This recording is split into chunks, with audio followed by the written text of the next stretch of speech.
ফের রাজশাহী বিশ্ববিদ্যালয়ে ছাত্র সংসদ নির্বাচনের মনোনয়ন ফর্ম বিতরণ শুরু হয়েছে।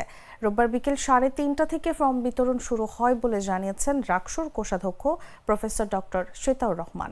তিনি বলেন, মনোনয়ন ফর্ম বিতরণের কাজ শুরু হয়েছে। যারা মনোনয়নপত্র সংগ্রহ করতে আগ্রহী তাদের আজই মনোনয়নপত্র সংগ্রহ করতে হবে। এর আগে সকাল 9টা থেকে প্রথম বর্ষের শিক্ষার্থীদের ভোটার তালিকায় যুক্ত করার দাবিতে ছাত্রদলের নেতাকর্মীরা রাকসুর কোষাধ্যক্ষের কার্যালয়ে তালা দেয়। পরে দীর্ঘ সময় সাধারণ শিক্ষার্থী ও সমন্বয়কদের সঙ্গে মুখোমুখি অবস্থানের ফলে তৈরি হয় উত্তপ্ত পরিস্থিতি। অন্যদিকে বহিরাগত ছাত্রদল যুবদলের নেতাকর্মীরা ঘটনাস্থলে উপস্থিত হওয়ায় চটে যান শিক্ষার্থীরা। এক পর্যায়ে তারা ঘটনাস্থল ত্যাগ করে। বর্তমানে ছাত্রদলের নেতাকর্মীরা কোষাধ্যক্ষের কার্যালয়ের এক পাশে অবস্থান করছে এবং পরিস্থিতি স্বাভাবিক রয়েছে।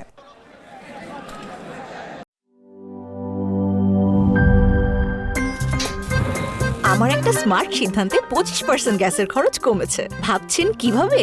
সাধারণ গ্যাস স্টোভ বদলে আমি এনেছি আরএফএল গ্যাস স্টোভ। এর সাইন্টিফিক নজল ও ব্রাস বার্নার ক্যাপ সমানভাবে তাপ ছড়িয়ে রান্না করে দ্রুত। তাই গ্যাসও বাঁচায় 25%, টাকাও বাঁচে 25%। আরএফএল গ্যাস স্টোভ নিরাপদ ও গ্যাস সাশ্রয়ী।